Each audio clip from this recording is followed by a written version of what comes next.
صلوا عليه وسلموا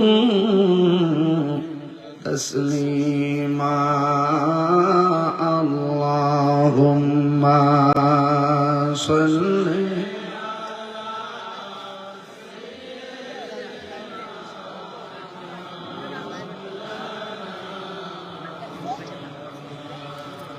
وعلى آل سيدنا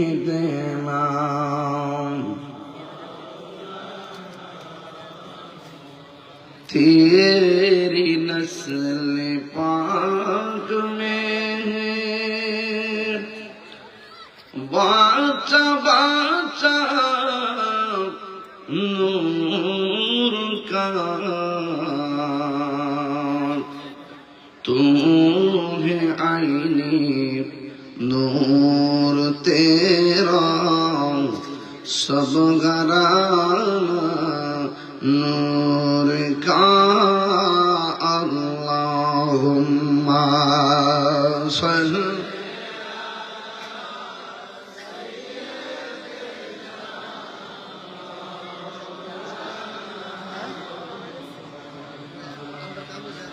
وعلى آل سيدنا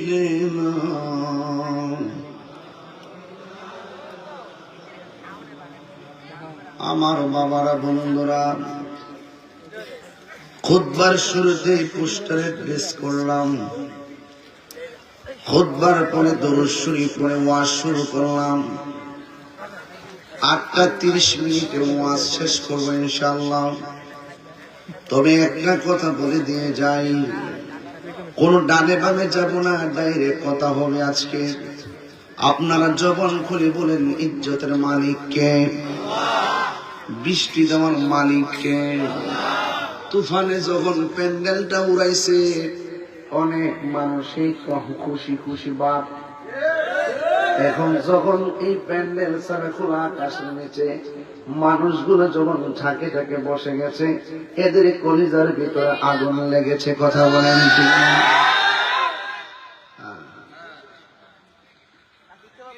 ওরা তো জানে না বৃষ্টি দেওয়ার মালিক আল্লাহ। ওই না সুরবান্দাগুলো যদি হাদিস পড়তো বুঝতো, আল্লাহ যখন খুশি হয় বৃষ্টি দান করে। এর চাইতে বেশি খুশি হলে আমার আল্লাহ মানুষের বাড়িতে মেহমান পাঠায়। সুবহানাল্লাহ। এর চাইতে বেশি খুশি হলে আমার আল্লাহ বান্দার সংসারে কন্যা সন্তান দান করে। আল্লাহ খুশি, আমরাও খুশি। আমার জীবন, আমার মরণ, আমার কুরবানি, আমার সালাত সব একজনের জন্য। জবান খুলে বলুন তিনি কে? জীবনটারে ভালোভাবে উপভোগ করা লাগবে, জীবনটারে ভালোভাবে উপভোগ করা লাগবে। এই জীবন ইচ্ছে করলে বেসামাল গতিতে চালাইতে পারেন, ইচ্ছে করলে এই জীবনটাকে কাজেও লাগাতে পারেন, ইচ্ছে করলে ড্রাইভার চোখ বন্ধ করে গাড়ি চালাইতে পারে। অ্যাক্সিডেন্টের ডরে চোখ খুলে না রে, চোখ বন্ধ করে না। আর সচেতন ড্রাইভার যারা, তারা চোখ খুলনা সাবধানে গাড়ি চালায়। এই জন্য যুবক ভাইয়েরা আমার, ভালো মন্দ বোঝার জন্য আমার আল্লাহ আমাদেরকে একটা বিবেক দিয়েছেন। বিবেক হইল সবচাইতে বড় আদালত। আজ আল হযরত সৈয়দ রাখাল মুর্তজা আলী রহমাতুল্লাহ আলাইহি, রাখাল শব্দটাই হলো উনার জীবনের সবচাইতে বড় কারামতের প্রেক্ষাপট। কথা বলেন ঠিক না বেঠিক? আর আওয়াজ করে কোন ঠিক না বলেন। ইনি শুধুমাত্র একজন বান্দা ছিলেন না, মুর্তজা আলী রহমাতুল্লাহ আলাইহি তিনি বান্দা ছিলেন না, তিনি ছিলেন আল্লাহর বন্ধু। মানুষের মধ্যে উত্তম সেই ব্যক্তি যিনি নিজে কোরআন শিক্ষা করে অপরকে শিক্ষা দেয়। এই কোরআনের প্রতি দরদ ছিল মুর্তজা আলী রহমাতুল্লাহ আলাইহির। তিনি একজন নয়, দুইজন নয়, অসংখ্য মানুষের সিনার মধ্যে আল্লাহর কালাম ঢেলে দিয়েছেন। কথা বলেন ঠিক কিনা? আল্লাহর ওলিদের জীবন তালাশ করে দেখবেন শুধু হিজরত হিজরত হিজরত। এরা কোনদিন এক জায়গায় থাকে না, এদের জীবনে শুধু হিজরত আর হিজরত, এক জায়গা থেকে আরেক জায়গায় যায়। যেমন বাংলাদেশের সুলতানুল আউলিয়া বাবা শাহজালাল, ওনার বাড়ি হলো ইয়েমেন দেশে। তিনি বাংলার জমিনে 360 জন আইনা এই দেশের মানুষের ভিতরে মসজিদ বানাইবার আগে খানকা বানাইছে। সুবহানাল্লাহ রে।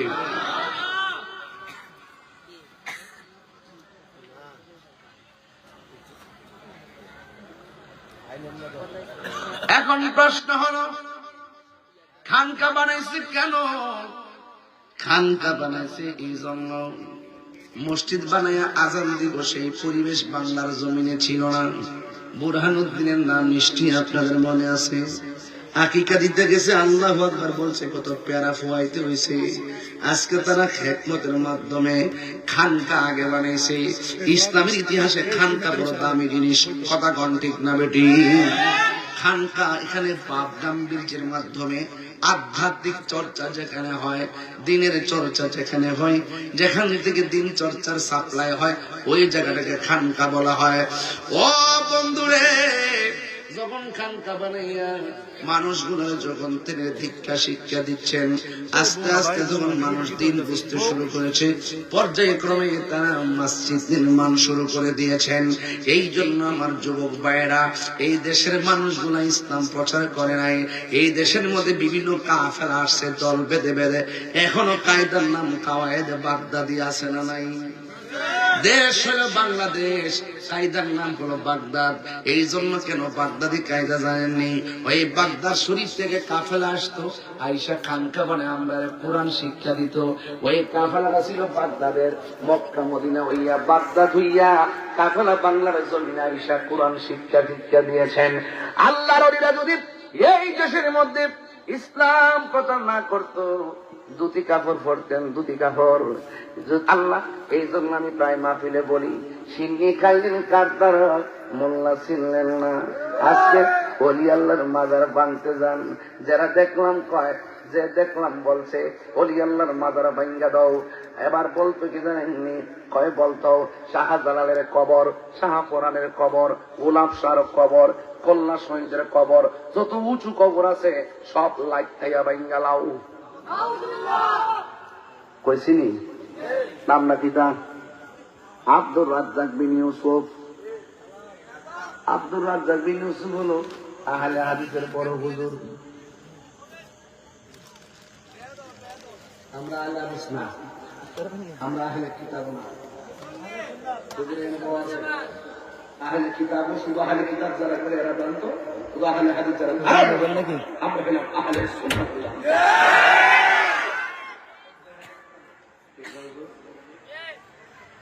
দেখলাম আমাদের প্রধানমন্ত্রী তারেক রহমান সাহেব সে বসছে, ওই আহলে হাদিসের বড় হুজুর ছিল, মাথায় হাত তোলা করছে, বেঁচে থাকো বাবা, বেঁচে থাকো। আর আমি এটা তো তোমার অভিনয়, তোমার হাত নাই, এটা আশীর্বাদ নাই, অভিশাপের হাত। আমি সতর্ক করছি, এক বছরের বাইরে ছোট করে আপন করছি, আমাদের দলে দেশের ক্ষতি হবে না, ধর্মের ক্ষতি হবে না।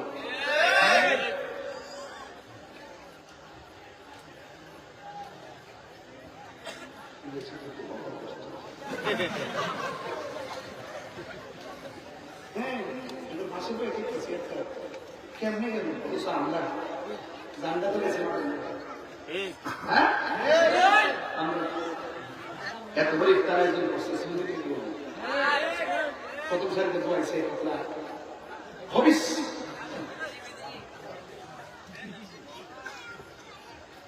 নতুন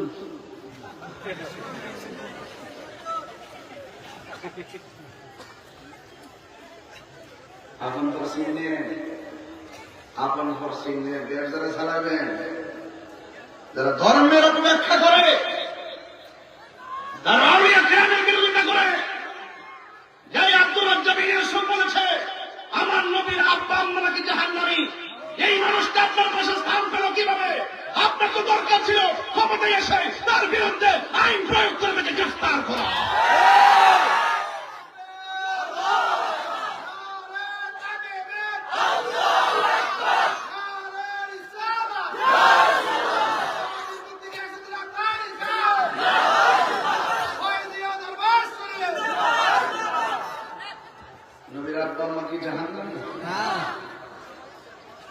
জাহান্নামী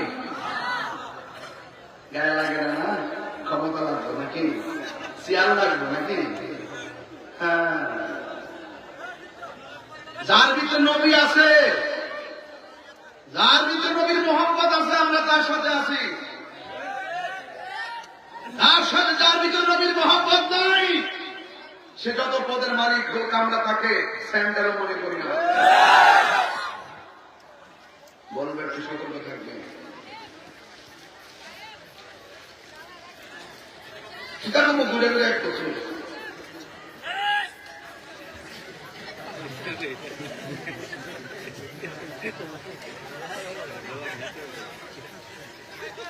65% সুন্নি মুসলিম। আমরা ভোট নেই এমপি এমপি সুরাগের মতো প্রাণী 1.5 মাসে একটা স্কুল দিচ্ছেন, দেখা ইসলামকে বলার কথা না আছে। এভাবে যদি 1.5 বছর যদি মাঠ বিচরণ করেন, যা যে সুন্নির উপর সুন্নিরে দিব, যদি এক হয়ে জায়গা প্রত্যেক মন্ত্রী আপনার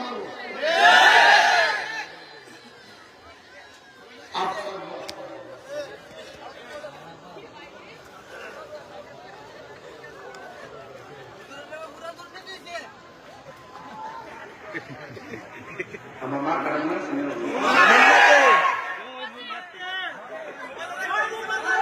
মারহাবা কোন আর মারহাবা এক কাফিরে ওই গিয়েছিলাম,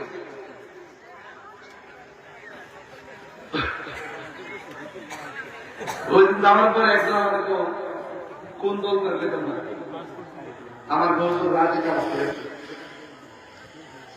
ওই মাফিন যে আমরা মাফি কালেকশন করি, আমরা টেহা তুলি, আমরা প্যান্ডেল সাজাই, আমরা ওয়াজ করি, আমরা শ্রোতা হইলো আমরা, আর আমরা মাফিলে আমরা কত কইতাম তার কত কইতাম। আমরা তো দাওয়াত করে আনছি, রীতি বেশি করছি, আমরা মঞ্চের আটটা প্যান্ডেল সাজা যায়, ওয়াজ করে আলোচনা করেন, আমরা ওখানে চান্স নেই। ওইরকম কথা বলছে 9% জি অবশ্য। এখন আমরা পর্ব চেঞ্জ করছি, সামনে আরো খেলা থাকবে ইনশাল্লাহ, আরো খেলা থাকবে ইনশাল্লাহ। আমরা বুঝে গেছি কি করতে হবে, সময় মতো বুঝে গেছি ইনশাল্লাহ। দেখেন কি করতে হবে ইনশাল্লাহ, ওয়েট করেন, ওয়েট ইন স্পিড। মারহাবা যেরকম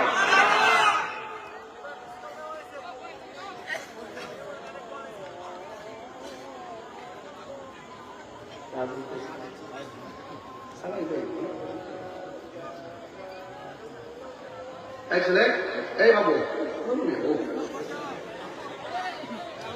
আমার কথাকে আপনার রাগ করতেছেন? আমার কথা হইল যে ব্যক্তি ধর্মের প্রকাশ্য অপব্যাখ্যা করে তার বিরুদ্ধে আইন লাগতো না, কথাটা না, আইন লাগতো না। এদেরকে তো প্রোটেক্ট করতে হবে, এদেরকে দেখতে হবে। তো ধর্মের সুরক্ষা যেমন লাগবে, দেশের সুরক্ষা লাগবে, সার্বভৌমত্ব সুরক্ষায় আমরা যেমন কথা বলি, ধর্মের সুরক্ষায় আমরা কথা বলি। সার্বভৌমত্ব নিয়ে যদি কোনো দাদাগিরি বাবুগিরি কেউ করে আমরা যেমন বরদাস্ত করবো না, ইসলাম নিয়ে যদি কেউ অপব্যাখ্যা করে আমরা বরদাস্ত করবো না ইনশাল্লাহ। হাত করে বলো, ঠিক কিনা বলো?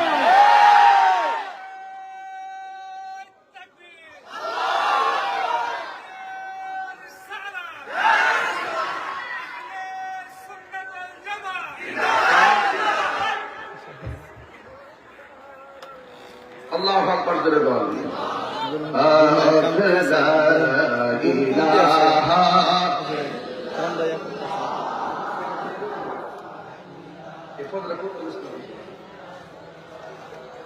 লা ইলাহা ইল্লাল্লাহ, লা ইলাহা ইল্লাল্লাহ, লা ইলাহা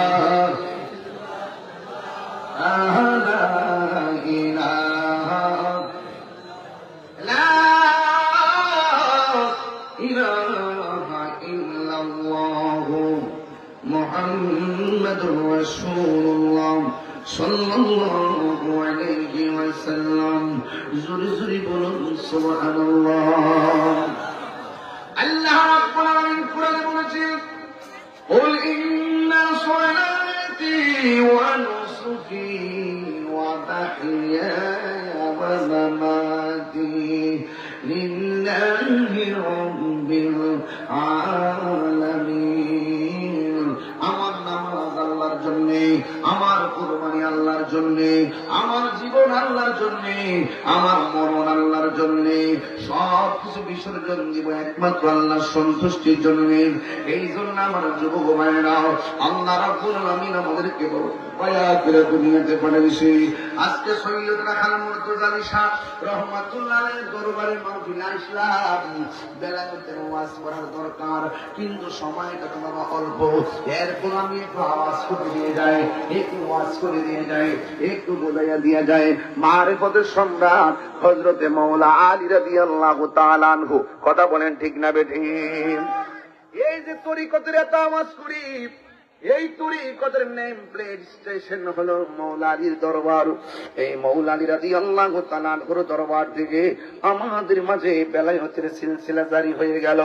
নবুয়তের দরজা বন্ধ নাকি হুজুর? নবুয়তের দরজা বন্ধ, বেলায়েতের দরজা হলো খোলা। বেলায়েতের দরজা হলো খোলা। আল্লাহর হাবিব রাহমাতুল্লিল আলামিন আমাদের কাছে বলেছেন, আল বেলায়াতু জিল্লুন নবুওয়াত, বেলায়েত হলো নবুয়তের ছায়া মোবারক। ও বন্ধুরে, নবীর পরে নবী নাই, সংসদে আইন চাই। চান কি জান্নাত? আমার নবীর পরে আর কোন নবী আসবেনি, আরো জোরে কোন আসবেনি।